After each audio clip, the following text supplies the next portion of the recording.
Halo semuanya, perkenalkan nama saya Brian Franky Dinata, NIM H10512010119, mahasiswa Universitas Tanjung Priok Pontianak, Fakultas Matematika dan Ilmu Pengetahuan Alam, Program Studi Rekayasa Sistem Komputer.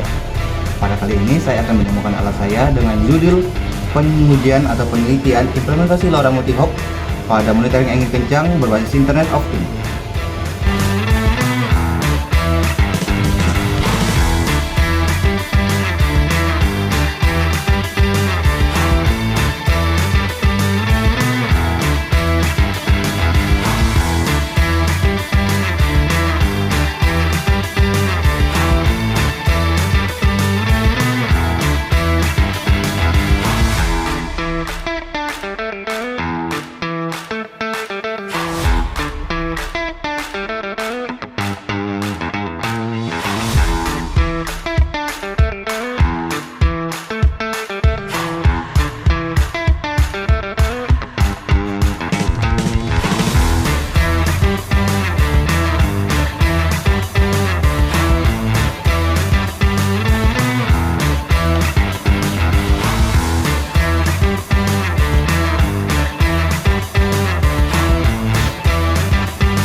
Selanjutnya adalah melakukan pengujian pada jarak, melihat transmisi data dari transmitter ke repeater hingga ke gateway.